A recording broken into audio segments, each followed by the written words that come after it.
교과서는 157페이지.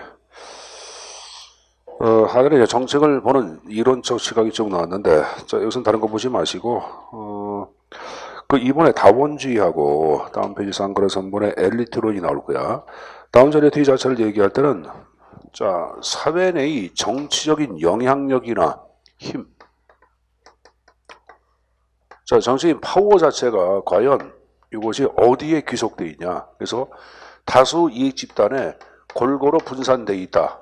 이게 바로 뭐다? 이게 다운주의예요. 이게 다운주의고, 아니야, 소수의 선량 엘리트한테 집중돼 있어. 이게 바로 뭐다? 엘리트 이론의 형태로 나눠지죠. 그래서 이름과 이름 자체는 이제 권력 모형에 서로 싸움질을 합니다. 나중에 좀 배울 거예요. 그죠? 별도로 또 하나 정리할게. 간증 넘겨보시면은 쌍가루 4번에 조합주의라는 게 나와. 자, 이게 워낙 이제 칼 슈미트라고 하는 독일의 학자가 만든 건데, 여기서 조합이란 말을 얘기할 때는 쉽게 여러분들 묶음을 얘기합니다. 뭘 얘기한다? 묶음. 결합망이야, 결합체. 그럼 이건 뭐 어떤 결합체냐? 자, 여기 보자. 내가 조합을 결합체라 그랬죠? 근데 결합체는 누가 주냐? 정부가 주도합니다. 정부가 주도한 결합체야. 자, 여러분들 정부 조직 내부에 경제발전 노사정위원회가 있어. 이 노사정위원회는 자, 정부가 있고 이 아래 여러분들 한국노총이 있고 이쪽에 경영자총연합회 경총이 있어요. 정부가 주도해서 만든 결합망이야. 근데 이 결합망을 만들면서 정부는 어떡하냐? 이들한테 이익을 대표할 독점권을 부여해. 한국노총한테 노동조합을 대표할 수 있는 대표권 자체를 독점적으로 부여합니다. 경영자총연합회한테는 경영자들 자체 이익을 대표할 수 있는 독점적 이익 대표권을 부여합니다. 대신 정부 정책에 따라 이렇게 얘기하죠. 이게 조합주의예요. 그 조합주의라고 잠깐 보겠습니다. 자, 조합주의를 국가에서 공인받은 소수의 유력한 이익 조직들과 국가 사이에, 그 다음 나온 거 봐. 독점적 이익 표출과, 내가 좀 전에 이익을 대표할 수 있는 독점권을 부여한다고 얘기했죠. 자, 대신 그러한 집단들한테 야, 정부 정책 따르라고 얘기해서 했어요. 했죠? 정책 수능이 교환되는 이 집단 체계를 의미한다는 개념에서 나왔죠. 그래서 이건 좀 개념만 좀 이해해서 정리해서 가져가십시오. 알았습니까? 근데 그럼 여기 보자. 이 지금 얘기한 정부 주도의 결합망 결합체하고 조합이라고 말씀드렸어요. 그럼 이것은 여러분들 정부가 꼭대기에 있고 그 밑에 누가 있냐면은 이 집단들이 조직화되어 있어요. 그리고 정부하고 함께 목소리를 내. 이걸 뭐라냐면은 거기 158페이지 하나의 특징에 단일의 비경쟁적 계층적 질서에 따라 조직화되어 있다, 그런 말을 쓰는 거예요, 여러분들. 이걸 무슨 말인지 이해했습니까? 정부하고는 다른 독자적인 목소리를 못 냅니다. 하나의 목소리로 낸다, 단일이고. 그리고 노사 관계가 서로 이렇게 경쟁적 관계가 아니야. 정부의 통제하에 서로 협력적 관계를 맺어야 합니다. 그래서 비경쟁이란 말을 쓰고, 그 다음에 정부 조직 밑에 존재하기 때문에 계층적 질서에 따라 조직화되어 있다, 그런 말을 쓰는 거예요. 됐죠? 그 정도만 정리해서 가져가도록 하겠습니다. 자, 다른 건 특별한 논점이 없어요. 자, 그리고 160페이지 하단에 이제 정책 과정 파트가 쭉 나왔는데, 자, 정책 과정 자체는 이제 여러 학자가 다양한 형태에 따라 이제 개념을 정의하는데, 이제 앞으로 이제 정책 과정을 학습을 할 거예요. 그래서 일반적 과정은 두 번째 줄 보시면은 정책 이제를 형성하고 정책 결정하고 집행평가 정결 완료, 이 과정이 나오고 이 과정에 따라서 이제 앞으로 이제 학습을 할 겁니다, 여러분들. 알았습니까? 자, 그리고 여기 보자. 선생님 보자. 우리가 이제 그 정책을 바라보는 각종 시각 자체에 여러 가지 이론들이 있어요. 뭐 신다원주의, 조합주의, 뭐 다원주의 엘리트가 쭉 나오는데, 일단은 신자가 들어가잖아. 그럼 여러분들 거기 160페이지 그 쪽날개 있죠? 어디다 빈칸에다가 잖아. 신자가 들어가잖아. 이거는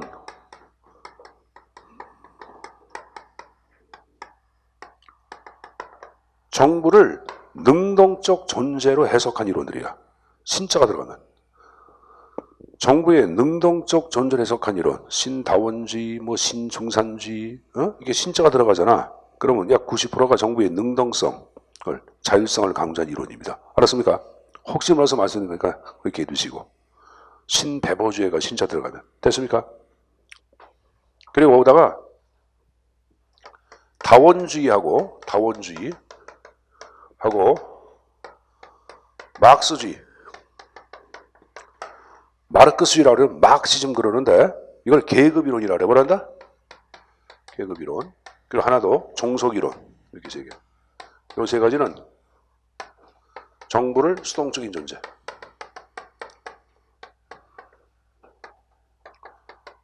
정부를 수동적인 존재로 해석한 이론들은 지금 다원주의, 막스주의, 종속이론.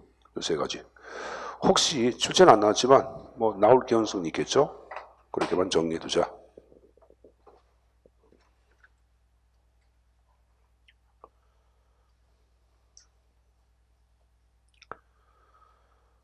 자, 그럼 제2절의 정치기 형성 파트부터 내용을 약속할 텐데 칠판은 잠깐 좀 보세요. 우리 체제의 과정 배운 거 기억나? 체제론에서 체제의 과정 4단계 얘기했잖아.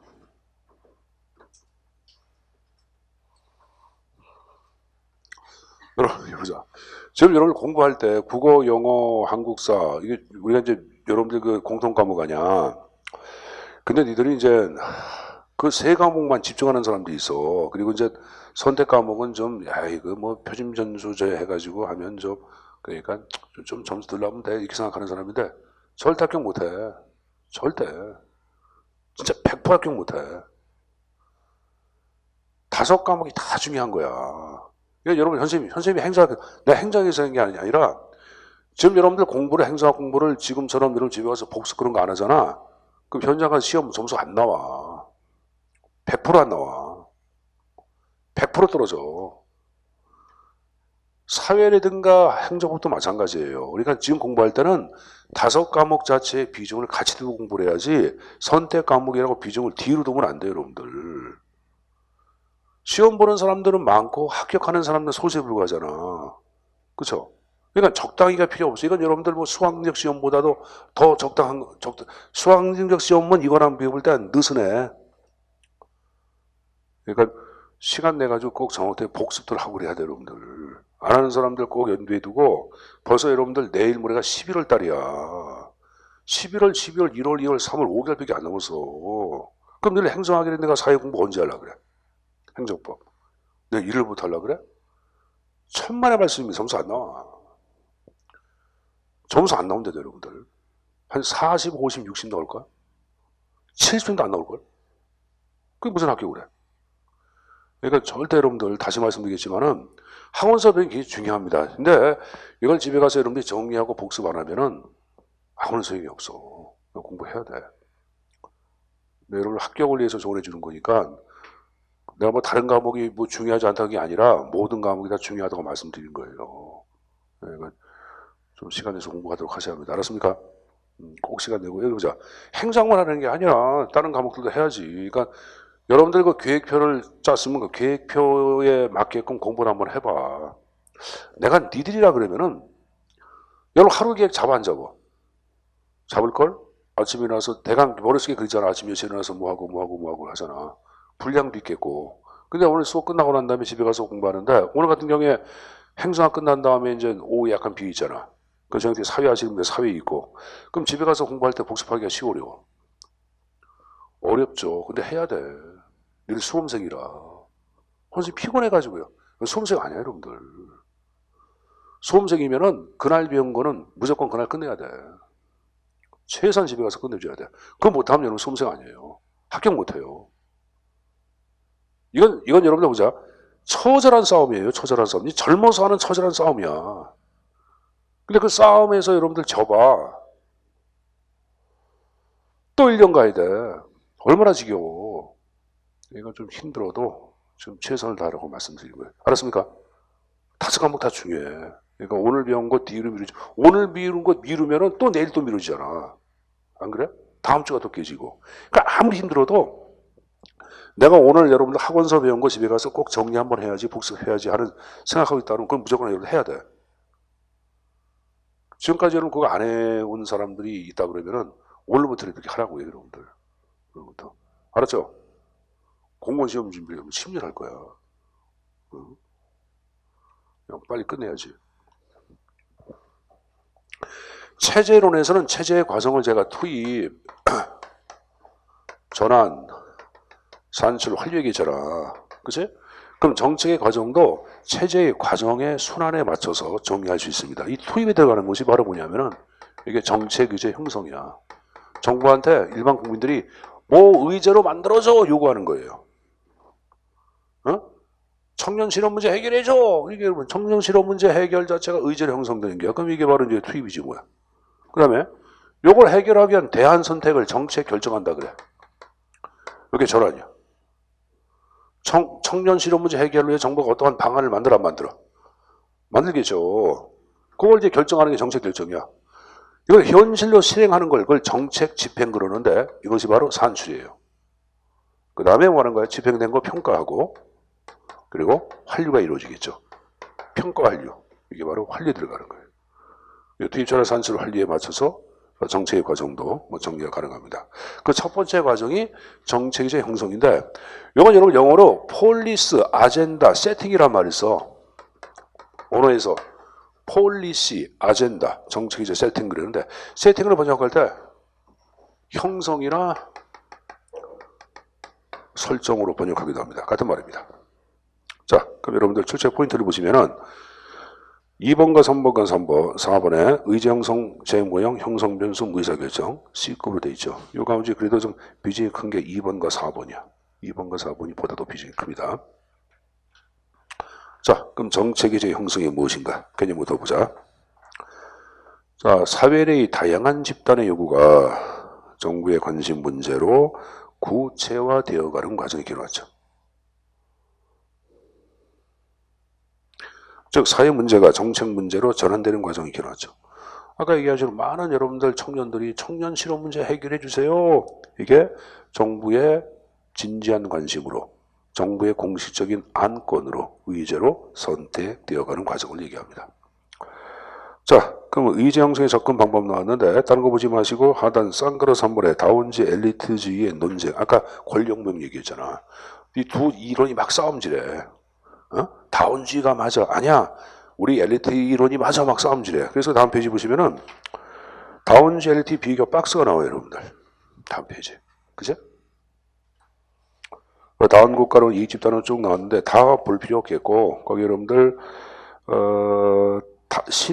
다운 국가라는 배움으로 그 밑에 이익 집단론이라는 게 나오죠. 이제 50년대 이론인데 그 벤츄리아 출멸의 이론이죠. 이것도 출제해 나왔었죠. 이들의 이론 자체는 이제 두 가지 용어로 다시 이제 구체화되는데 하나는 잠재 집단론이 있고 또 하나 여러분들 중복 기원론 두 가지 용어로 나눠서 얘기합니다. 자, 포텐셜 그룹이란 말이 올 거야. 잠재 집단론은 보통 때는 침묵을 지키는 다수의 여러분 민중들이 있잖아. 근데 이러한 민중들은 그들의 이익에 침해를 받았다. 그럼 언제나 성난 노도처럼 행동할 개연성이 커 않고. 그죠. 그래서 어떤 강력한 집단일지라도 일반 대중의 이익을 함부로 침해하는 정책이 이제 형성할 수 있다 없다? 없다고 파악하는 거예요. 다시 말해서 다수의 대중의 이익을 보장하는 정책 이제가 형성된다. 이게 지금 얘기한 잠재 집단론이에요. 그 잠재 집단은 그냥 일반 민중을 얘기하는 거야. 알았죠? 두 번째, 중복 기원론 자체를 얘기할 때는 여러분들 오늘날의 이 집단의 구성은 한 집단에 구성된 것이 아니라 여러 집단에 귀속이 돼 있어 안 돼 있어. 강의 선생만 하더라도 이제 우리 그 행정고시학원에만 있는 것이 아니라 여러분들 학교에도 강의하고 학교에도 있고 또 여러분들도 어디에도 있고 그렇잖아. 그럼 여러분들 지금 행정고시학원의 이익을 극대화하기 위해서 학교의 이익을 침해할 수는 없잖아. 또 거꾸로 학교의 이익을 여러분들 극대화하기 위해서 행정고시학원 이익을 침해할 수는 없잖아. 그죠? 그럼 두 집단의 이익을 다 고려해서 내가 시간표를 만들기도 하고 수업을 진행하기도 하죠. 이게 지금 얘기한 중복 해원론이야. 그 밑에 뉴 헤븐스를 대상으로 한 달의 연구라는 게 있어요. 이 달의 연구도 우리가 파악한 다운지를 대표하는데 자, 달 자체는 미국의 코네티컷주 안에 뉴 헤이븐시라고 하는 여러분들 카운티, 도시 정부가 있었고 이 도시 정부를 대상으로 여러분들 일정 기간 동안 연구를 해. 그리고 논문을 발표하는데 후 거번스, 누가 통치하는가 하는 여러분 논문을 발표합니다. 이 논문에서 이런 얘기해. 자, 여기 보자. 선생님 보자. 외형적으로 볼 때는 소수의 엘리트가 뉴헤븐시라고 하는 도시를 지배하고 이들에 의하여 일방적으로 정책 위주가 형성되는 것처럼 보여. 근데 안을 들여다보니 그게 아니야. 각각의 여러분들 여기 이 엘리트 있잖아. 이 엘리트들은 그들의 엘리트의 정치적인 생명을 결정하는 집단들이 있다고 파악해. 예를 들어서 농민을 대표해서 국회의원 돼서 그럼 이 사람의 생명은 누가 결정해? 농민이 결정하지. 그래 안 그래? 그렇죠. 당연한 거 아닙니까? 어민을 대표해서 뭐 되고 그럼 이게 대표는 지원이 있을까요, 여러분들? 이런 식으로. 그래서 그러니까 외형적으로 볼 때는 여러분들 소수의 엘리트가 지배하는 것처럼 보이나 실질적으로 무슨 말은 뭐냐? 각각의 엘리트들은 그들이 대표하는 집단의 이익을 위하여 정책 위주를 형성한다 안 한다? 한다. 다양한 이익 집단의 이익을 대표하는 사들이 지배하고 있다. 그게 다도제예요. 소수의 엘리트가 지배하는 것을 과도제라고 그러고 아까 과도제 기억났나? 누가 얘기했어요? 미헬스. 이건 그것이 아니라 다양한 이 집단을 대표하는 사람들. 제가 여러분들 도시정부를 관리하고 있다. 그래서 다도제란 말을 쓰고 있죠. 그래서 뉴헤븐시를 대상으로 한 다알의 연구에서 밑에서 두 번째 줄 끝에 여러분들 다도제란 말이 나오잖아요, 여러분들. 여기 우리가 발간 50년대에 다원주의를 대표하는 이론 가운데 하나입니다. 알았습니까? 자, 방금 이제 하단에 이제 엘리트론이 나왔는데, 자, 엘리트론, 고전적 엘리트 이론 자체가 먼저 등장합니다. 거기 모스카라든가 파레토라든가 미헬스가 나왔는데, 미헬스 가르쳐지 배워서 안 배웠어? 배웠고, 파레토는 여러분들, 파레토의 2080 법칙 배워서 안 배웠어? 여기 보자. 전체 모든 결과 80%는 20% 원인에 의해서 결정된다. 그러니까 사회에는 20%의 소수에 의해서 이끌어간다고 파악하는 거야. 20% 소수에서 사회가 이끌어간다고 파악하는 게 2080 법칙이야. 잘 생각해봐. 우리나라 같은 경우도 대한민국 같은 경우에 국가를 이끌어가는 것은 소수의 엘리트가 여러분들 정책 결정에서 다 이끌어가 안 끌어가? 이끌어가잖아요, 여러분들. 무슨 집단들 보면 그런 경우가 좀 많아 안 많아? 많죠. 지방자치, 우리가 지방자치 한다 하더라도 여러분 사실 지방자치에서 지방행정이라든가 지방정치에 대해서 많은 관심을 기울여 안 기울여? 여러분 관심 없잖아, 솔직히. 아파트만 하더라도 아파트 입주자 대표라고 있어 없어? 그 사람들이 뭐 여러분 보통 아파트 한번 얘기했잖아요. 한 아파트에서 여러분들 결정하는 1년 예산이 얼마나 그랬어 내가? 30억. 한 아파트에서 결정하는 1년 예산이 30억을 갖고 운영을 해. 입사 대표가 금액이 커져. 엄청 큰 금액이에요, 여러분들. 그건 여러분들이 낸 저것만 갖고 그냥 관리비. 관리비는 그러니까 관리하는 거예요. 그러니까 30억 자체를 관리하다 보니까 거기에 많은 이권도 개입을 해야 하네. 하고, 뭐 여러분들 뭐 건물 부시고 뭐 깔고 뭐 공사하고 여러분들 거기서 여러분들 또 돈 빼먹은 놈들도 있어 없어? 다 그런 게 아니라 그런 사람도 있다고. 항상 그런 사람이 등장을 해. 근데 여러분들 아파트 주민들은 관심이 없어요. 그리고 아파트 전체의 관리는 지금 얘기한 입주대표 소수가 이끌어가 안 끌어가. 그게 2080 법칙이에요, 여러분들. 쉽게 얘기하면. 그래서 이 고전적 엘리트 이론 자체는 사회는 지배를 하는 소수의 사람이 있고 지배를 받는 다수의 대중으로 구분되어 있다고 파악해. 일본의 지배계급과 피지배계급으로 구분된다. 그 지배하는 계급들을 엘리트라 그러고 그들은 동질적이고 폐쇄적이야. 그래서 폐쇄란 말은 다른 집단들이 그들 집단에 들어오는 것을 좋아한다, 싫어한다? 싫어한다, 그 표현이에요. 여러분 봐봐, 우리 TV에 무슨 드라마 같은 경우에 뭐 돈 많은 부잣집 아들들 모임 나오잖아. 그럼 거기 여러분들 뭐라 그래? 꼭 여자 신데렐라 같은 꿈을 꾸고 여자가 들어가 안 들어가? 들어가서 쪽당하고 나와 안 나와? 그런 드라마 많잖아. 영화도 많고. 그래서 이를 갈고 나중에 그들을 여러분들 어떻게 쳐부순다 하는 드라마들 많잖아. 그러면 지금 얘기하는 식으로 거기 아까 얘기한 식으로 갑부집 2세들 자체는 다른 사람들이 그들 문화에 들어오는 것을 싫어하잖아. 이게 폐쇄야. 엘리트는 자율적이며 다른 계층에 책임을 진다 안 된다? 지지 않는다라고 파악하고 있죠. 그래서 이 고전적 엘리트론 자체를 바탕으로 이제 50년대에 이 엘리트론이 등장하는데 저 오른쪽에 보시면 밀즈라는 사람 있었잖아. 자, 밀제 이론 자체를 더 파워 엘리트, 권력 엘리트라 그러고 이 사람의 이론을 소위 우리는 군산복합체라고 얘기합니다. 뭐라 한다? 군산복합체.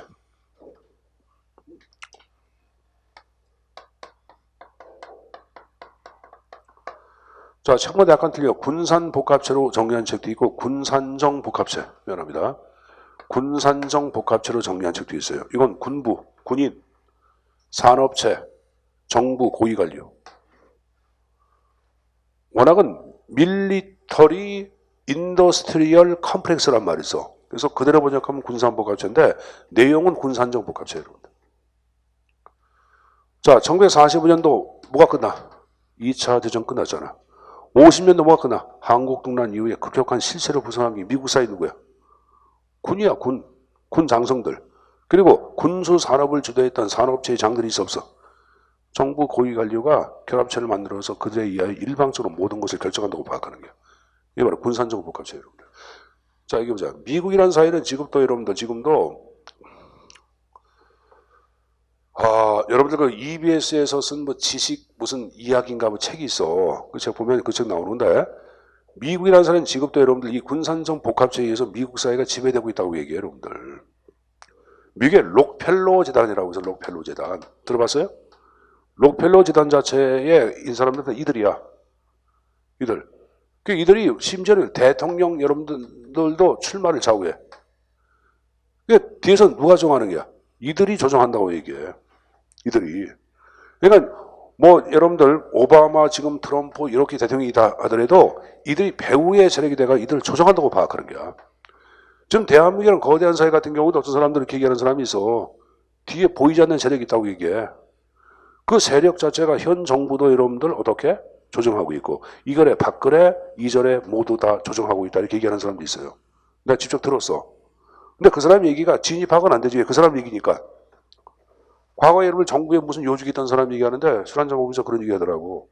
그래서 그걸 어떻게 공식적으로 확인된 얘기가 않습니까? 그러니까 얘기를 안 해요.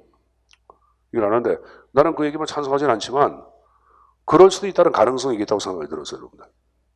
지금 여러분, 지금 특히 현 사회 같은 경우에 우리나라 검찰이 막강한 힘을 발휘하다 보니까 배후에 그러한 보이지 않는 세력이 있지 않을까도 생각을 하고 있어요, 여러분들. 그런 생각이 들더라고. 우리 영화 그런 거 보면 그런 거 나오죠. 그런 거예요, 뭐. 록펠러 재단이. 이게 군산정 복합체예요. 그때 헌터가 파악한 지역사회 권력 구조 연구. 그걸 명성적 연구로 그러는데 이 사람은 미국의 인구 50만에 해당되는 거기 애틀란타 도시정부라고 나오죠. 이 정부를 대상으로 일정 기간 동안 여러분들 연구를 해. 그리고 여기 보니까 이 도시는 약 40명에 해당되는 지역 여러분들 명성이 있는 사람들이 있어 없어? 있죠. 그들에 의하여 일방적으로 모든 것이 결정된다고 파악해. 그걸 명성적 연구, 지역사회 권력 구조 연구, 50년대의 엘리티론을 대표하는 이론 가운데 하나입니다. 자, 그다음에 그 밑에 신 엘리티론 나왔는데, 자, 이건 이제 바르바라츠가 얘기한 무의사 결정이란 말이 나왔나? 이 무의사 결정은 제가 좀 이따가 말씀드릴 거예요. 이건 뭐냐면 여기 보자. 듣기만 하세요. 아무리 심각한 사회 문제라 할지라도 정부가 의도적으로 선택하지 아니하고 기각하거나 억압하거나 폐기하는 경우가 있어 없어? 있잖아, 여러분들. 그러니까 많잖아. 지금 삼성 같은 경우에 여러분 노조가 지금 있어 없어? 삼성 노조가 지금 만들어졌어요. 내가 알기로 만들어진 걸 알고 있는데 최근에. 근데 여러분들 그동안 삼성은 이 지금 얘기한 식으로 뭐 현대라든가 LG라든가 노조가 다 있잖아. 노조가 없었어. 그러니까 노조를 만들기 위해 오늘 아침에 방송이 나오더라. 노조를 만들기 위해 한 사람 자체가 여러분들 그 뭐 10억 뭘 주겠다고 회의하기도 막 그러다가 얘가 여러분들 통하지 않으니까 얘를 해고해 버려. 그래서 이 사람이 그 어디냐면은 삼성 무슨 본관 앞인가 어디 여러분들 꼭대기 무슨 뭐 CCTV 있는데 뭐 올라가서 거기서 여러분들 뭐 1인 시위를 해요. 꼭대기에 공중에. 그래서 아침에 여러분들 한 기자가 포크레인인가 뭐가 타가지고 올라가가지고 그 사람 뭐 인터뷰한 게 나왔거든. 인터뷰한 거. 그게 나왔는데 뭐 어쨌든 간에 지금 이게 그 사람 같은 경우도 굉장히 힘들던데 그 여기 보자. 아무리 심각한 사회 문제나 공정 이지를 할지라도 그럼 그 사람이 인터뷰한 거 자체가 여러분 정부에서 여러분들 그걸 납득이 되면은 그들 의견을 반영해 가지고 삼성에 대한 일정한 해결책을 요구할 수도 있겠지. 근데 그걸 여러분들 고의적으로 기각하고 억압하는 경우도 있어 없어? 있죠. 이건 무의사결정이라고 얘기하는 거예요. 무의사결정. 무의사결정. 좀 이따 학습할 거예요, 여러분들. 이렇게 개념을 해두시고. 자, 그 다음에 이 신엘리티론 자체를 대표하는 이론가 하나가 거기에 크랜선이 파악하고 있는 관성어자 대기 오염에 비정치하라고 적어놔. 거기 클랜손이라는 사람이 나왔을 거예요. 그리고 대기 오염에 비정치하라고 적어놓으세요. 대기 오염에 비정치화. 대기 오염에 비정치화라고 적어놓으세요.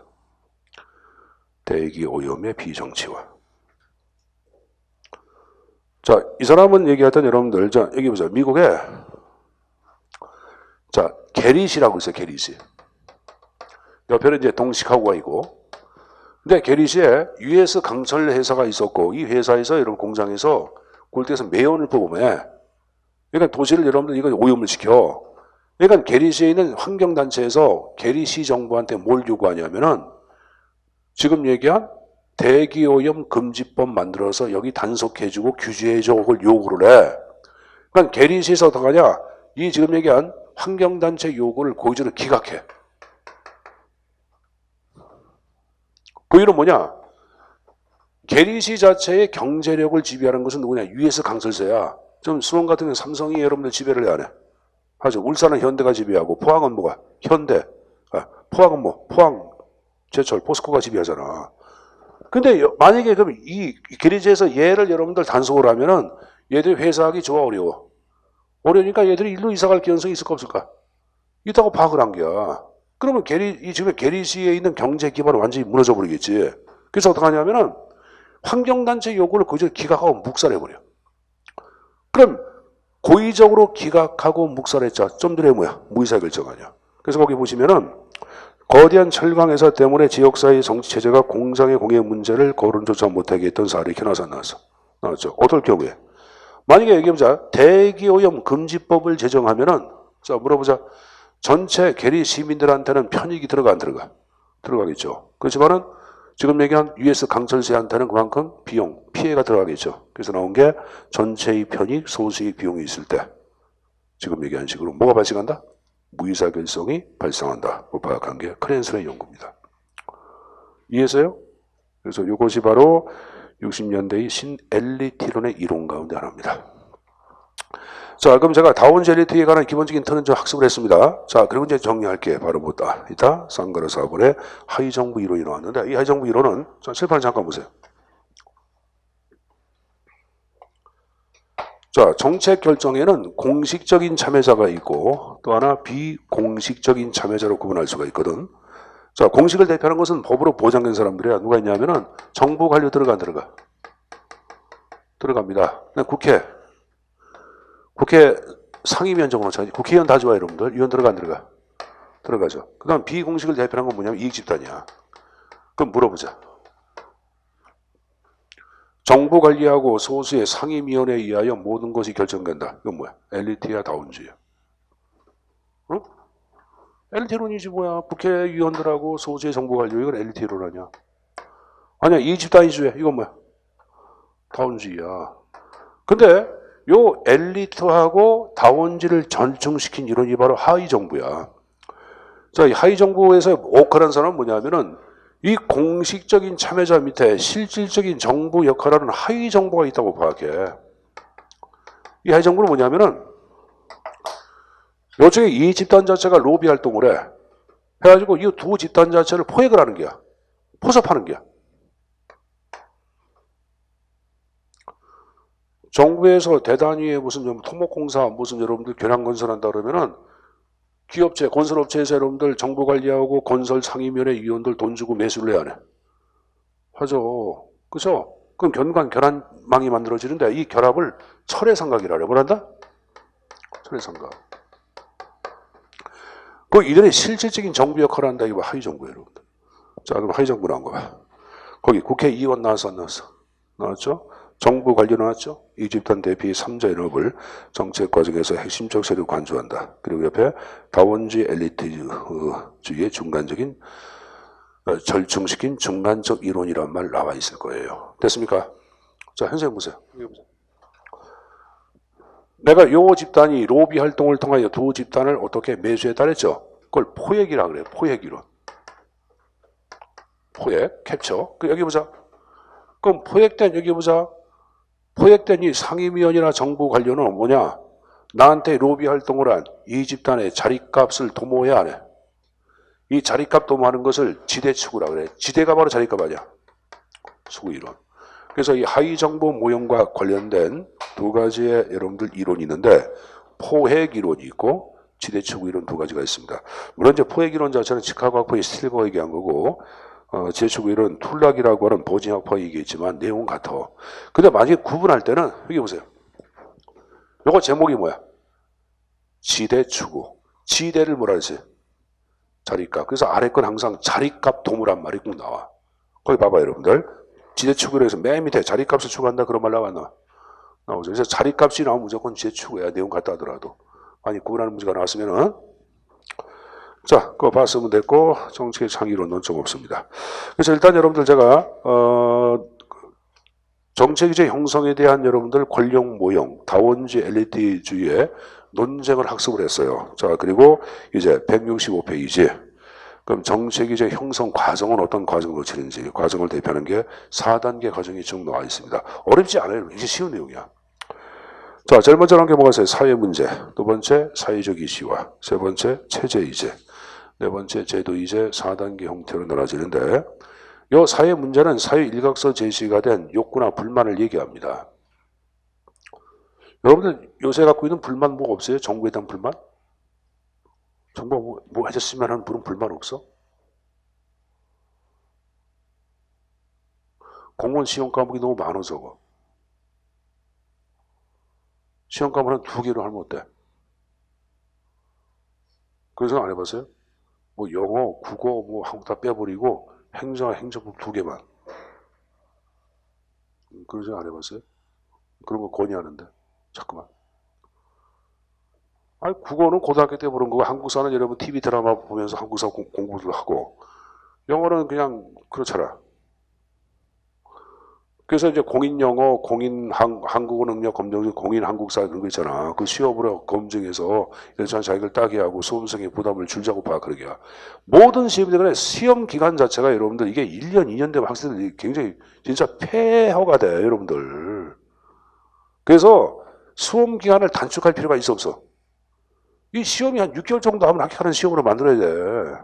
그래서 내 생각에는 6개월로 단축시키고 모집 인원 자체가 100명이다 그러면 200명을 뽑아놓고 풀제로 집어넣고 난 다음에 정말 필요한 걸 뽑아 쓰는 게 여기서. 국가직이나 지방직이나 거기서 뽑아 쓰는 게야. 그러니까 여러분들 국가직 임명됐다 그러면 끝나는 게야. 그럼 남은 사람들 지방직 임명시키고 그런 식으로. 거기 있는 공기업 직원들 거기서 뽑아 쓰고. 그런 식으로 해야지 이게 수험, 이 학생들한테 너무 부담해서 젊은 사람들이 여러분들 지금 쓰달새 없는 공부 갖고 너무 시간을 많이 끄잖아. 이 시간에 여러분들의 젊은 여러분들 힘하고 에너지를 국가 발전을 위한 다른 쪽으로 쓴다고 하면 얼마나 좋을까? 그래서 나는 공무원 시험 과목 개편이 과목이 너무 많다고 생각하는 거야. 자, 그럼 선생님이 그런 불만이 있어. 공무원 시험 과목 너무 많어. 이게 사회 문제예요. 됐어요? 근데 이것이 갖고 여러분들 TV에서 논쟁이 전개돼서 어떻게 된 거냐? 공무원 시험 과목 숙소한다, 안 된다, 현행에 서로 싸움질해. 이게 논쟁이야. 이게 사회적 이슈. 이슈란 말은 여러분들 뭘 얘기해? 의견의 일치야, 불일치야? 불일치. 이게 논쟁이야, 논쟁. 그걸 보고 많은 사람들이 공감하고, 야, 정부에서 강조하는 해결책을 제시해야 돼. 이게 바로 뭐야? 체제이제야. 이게 정부의 제도권으로 진입됐다. 이게 바로 맨 밑에 나오고 있는 제도이제예요, 여러분들. 그래서 어려운 거 아니에요. 그래서 사회 문제, 사회적 이슈와 그 다음에 제도이제, 네 번째 체제이제, 네 번째 제도이제로 갑니다. 거기 세 번째 체제이제를 다른 말로 공정이제 아니면 환경의제라고 얘기합니다. 다시 한번 체제이제를 뭐라 그런다? 공정이제, 환경이제. 그러고 맨 밑에 제도이제를 맨 밑에 보자. 기관이제, 공식이제, 영향이제로 표현하기도 합니다. 다 같은 말이에요, 여러분들. 그래서 일단은 의제 형성, 콜과 엘더가 파악한 4단계 과정, 다른 표현 양식들이 뭐가 있는지 여기까지 좀 정리해서 가져가십시오. 자, 그거 봤으면 그 다음 페이지 보자. 166. 자, 일단은 정책이제 유형은 안 나올 테고 그 쌍가루 이번에 정책이제 형성 변수 이게 가끔 출제해 나오거든요. 그럼 어떻게 정책의제 형성에 영향 미치는지 그 영향 변수가 쭉 나와 있는 거예요. 자, 제일 먼저 최고 책임자가 관심 갖고 있다. 그럼 정부 예제로 선택될 기원수 있고 않고? 크겠죠, 여러분들. 두 번째, 해결책이 있을 것. 여러분 여기 보자. 정부에서 정부의 의지로 선택할 경우에는 해결책이 있다 없다를 면밀하게 심각하게 고려할 수밖에 없을 거예요. 만약에 정부에서 채택해서 이걸 만약에 실패했다고 가정해봐. 그럼 차기 정권 연장 여러분들 뭐 대선에 큰 영향을 미쳐 안 미쳐? 미치겠죠. 그 이왕이면 해결책이 있는 것, 과거의 성공 사례가 있는 것, 이런 것들을 정부의 의지로 선택을 하겠죠.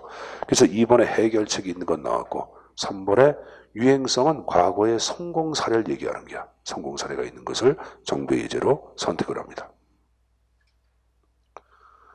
자, 5번에 정치 체제 구조 운영 방식, 집권화되어 있냐, 다원화되어 있냐, 언론은 개방되어 있냐, 되어 있지 않냐, 그런 걸 얘기하는 거예요. 그 다음에 여러분들 주도 집단의 힘, 그러니까 그런 사회 문제나 공정의제를 고울하는 집단이 강력한 힘을 행사하냐, 그렇지 않느냐. 문제가 얼마나 심각하냐. 사회적 위성은 문제의 심각성과 가히 같아 사회 전체에 충격을 주는 정도가 사회적 위성이에요, 여러분들. 자, 여러분들 희대의 살인마, 이래가지고 여러분들 화성살인사건, 인사살인사건, 사건 자체가 다 새롭게 도마에 올랐잖아. 이걸 보고 많은 사람들이 여러분들 충격을 받았어요. 야, 얘기한 식으로, 살인자도 아닌데 여러분들 살인자로 오명을 쓰고, 여러분들 뭡니까? 구속돼가지고 일정 동안 피해를 받은 사람도 있어 없어? 있잖아. 그래서 이걸 보고, 야, 이거 사회에 엄청 충격을 줘서, 야, 그냥 정부에서 이거 좀 아무리 어떤 걸 해결책을 제시해가지고, 이게 뭐 지금 얘기한 식으로 사건 자체가 발생하고 몇 년 지나면 공소시효 끝난다 해서 그 죄를 못 묻게 하는 게 아니라 이건 특별법을 지정해서 죄를 묻기도 해야 돼. 하고 많은 사람 요구할 수도 있어 없어? 있죠. 이게 지금 얘기한 사회적 위성이야. 자, 그 다음 나온 게 기술적 복잡성이란 말이 나오죠. 이 기술적 복잡성은 문제 해결에 필요한 지식의 정도를 얘기해. 문제 해결에 필요한 지식의 정도. 그럼 여러분들 어떤 사회 문제 해결에 필요한 지식이 고도의 지식이나 기술을 요구할 경우에는 실패할 가능성이 커 안 커? 크죠. 그래서 이 기술적 복잡성은 높을수록이 아니라 낮을수록이야. 낮을수록 정부의 의지로 선택될 가능성이 큽니다. 자, 근데 하나 유의할 건 뭐냐면은 지금 얘기한 복잡성은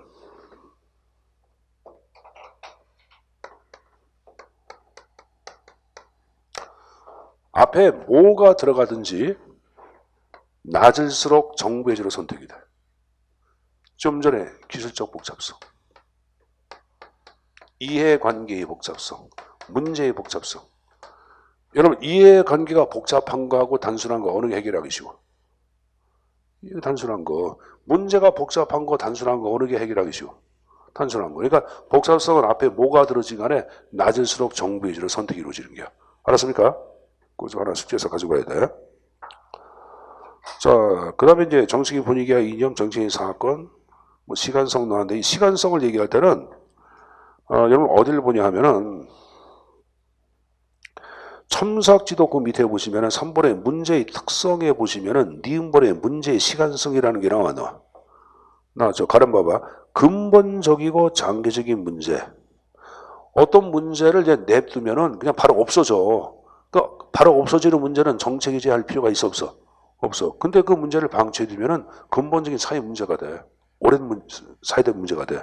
그런 문제는 해결을 해야지. 그래서 근본적이고 장기적인 문제일수록 공식 의제로 선택될 가능성이 높다. 그런 말을 쓰는 거예요. 이게 바로 시간성이에요, 여러분들. 알았습니까? 그러니까 여기서 표현한 내용들을 읽고 이해하는 쪽으로 접근하십시오.